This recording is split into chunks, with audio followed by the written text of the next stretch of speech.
नमस्कार दोस्तों, मैं आपका दोस्त हरीश गौड़ और आज हम चर्चा कर रहे हैं द इंडियन पल्स में इंडियन बैंक में निकले हुए उस बैंक कॉन्करेंट ऑडिट के बारे में जो आप लोगों के पास तक पहुंच गया है। सोशल मीडिया पर इस समय सभी जगह वही बैंक ऑडिट की चर्चा हो रही है। कॉन्करेंट ऑडिट है और साथ ही साथ स्टॉक ऑडिट है, लेकिन उस कॉन्करेंट ऑडिट का TOR मतलब टर्म ऑफ रेफरेंसेस, जो क्राइटेरिया है, जो एलिजिबिलिटी है या फिर जो टर्म एंड कंडीशंस हैं, वो हम लोगों को कहीं नजर नहीं आ रहे हैं। हालांकि वो तब दिखाई देते हैं जब हम उस ऑडिट को अप्लाई करने जाते हैं। क्या उसका फी स्ट्रक्चर है, तो सारी की सारी बातें आज हम आपके साथ इस वीडियो में करने वाले हैं। तो आप हमारे साथ जुड़ जाइए। चैनल को सब्सक्राइब नहीं किया है तो चैनल को सब्सक्राइब कर लीजिए, क्योंकि ऐसे ही और बहुत सारे टेंडर्स के बारे में हम आपके साथ चर्चा करने वाले हैं। तो बहुत जल्दी शुरू करते हैं अपने उसी इंडियन बैंक के कॉन्करेंट ऑडिट के बारे में। तो दोस्तों, सबसे पहले हम बात कर रहे हैं एलिजिबिलिटी क्राइटेरिया के बारे में। एलिजिबिलिटी क्राइटेरिया में जो मोटी मोटी कंडीशंस हैं वो हम आपको बता देते हैं। उन्होंने कहा है कि फर्म ICAI के द्वारा रजिस्टर्ड होनी चाहिए, मेंबर प्रैक्टिसिंग होने चाहिए और साथ ही साथ उनके ऊपर कोई भी DC की इंक्वायरी ना चल रही हो, ना तो फर्म के ऊपर और ना ही किसी इंडिविजुअल पार्टनर के ऊपर। इसके साथ साथ एक जो मोटी कंडीशन वहां पर लगाई गई है वो ये है कि जो पार्टनर है या प्रोप्राइटर है वो DISA या CISA सर्टिफिकेट वाला होना चाहिए। मतलब उसके पास में या तो DISA या तो CISA सर्टिफिकेट होल्ड होना चाहिए। तो ये एक एलिजिबिलिटी क्राइटेरिया वहां पर लगा दिया गया है। इसके साथ साथ ही एक्स बैंकर को वेटेज देने की उन्होंने बात बोली है। एक्स बैंकर अगर कोई आपका पार्टनर है तो बहुत ही अच्छी बात है। इसके साथ साथ अगर टाई अप में, फर्म के टाई अप में कोई एक्स बैंकर है तो उसको लेकर भी बात कही गई है। इसके साथ साथ ही और भी बहुत सारी बातें बताई गई हैं। जैसे कहा गया है कि कंपनीज एक्ट 1956 के सेक्शन 226 मतलब 226 सेक्शन के अंतर्गत जो डिस्क्वालिफिकेशन बताई गई है एक ऑडिटर के लिए, वो डिस्क्वालिफिकेशन नहीं होनी चाहिए। साथ ही साथ सेक्शन 141 ऑफ कंपनीज एक्ट 2013 के अंतर्गत जो डिस्क्वालिफिकेशन बताई गई है वो डिस्क्वालिफिकेशन भी उस ऑडिटर के अंतर्गत या उस ऑडिटर फर्म में नहीं होनी चाहिए। तो ये सारी बातें वहां कही गई हैं।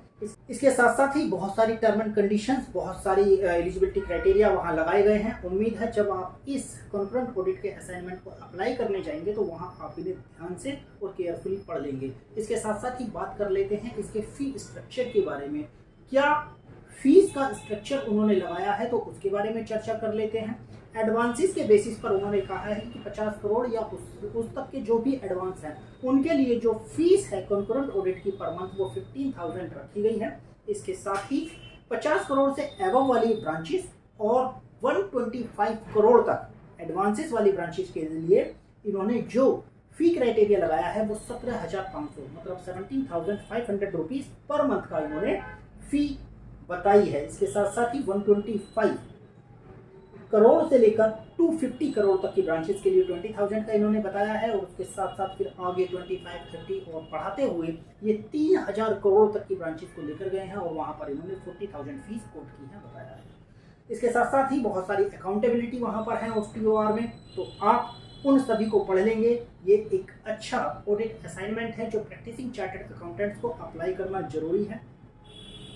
इसके साथ साथ ही हम आपको बता दें कि इसमें कौन कौन से डॉक्यूमेंट्स की जरूरत पड़ने वाली है जब आप इसे अप्लाई करने जा रहे हैं। तो सबसे पहले आपको अपने SSP पोर्टल से जाकर के फर्म का जो फर्म कार्ड है वो डाउनलोड कर लेना है। सेल्फ अटेस्टेड वो आपका अपलोड होने वाला है। इसके साथ ही DISA और CISA के सर्टिफिकेट उन पार्टनर्स के जो आपकी फर्म में पार्टनर है या प्रोप्राइटर है तो उनका DISA सर्टिफिकेट तो वो भी साथ में जाने वाला है। एडिशनल क्वालिफिकेशन में आपका अगर कॉन्करेंट ऑडिट आपने की है, वो एग्जाम पास किया है, तो CCBA का सर्टिफिकेट भी आप लगा दें ताकि वो भी वहां आपको वेटेज दे दे। इसके साथ साथ ही अगर पहले भी आपकी फर्म में कॉन्करेंट ऑडिट रही है तो उस कॉन्करेंट ऑडिट का एक्सपीरियंस का आपको बेनिफिट मिलने वाला है।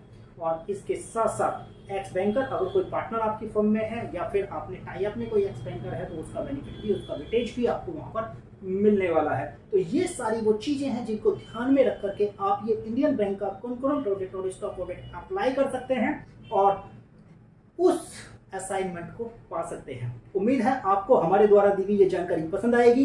चैनल को लाइक कर लीजिए और सब्सक्राइब कर लीजिए। हम आपसे अगली वीडियो में कुछ और महत्वपूर्ण जानकारी के साथ फिर मिलेंगे। Thank you very much.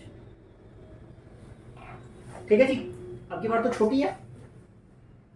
5 minute.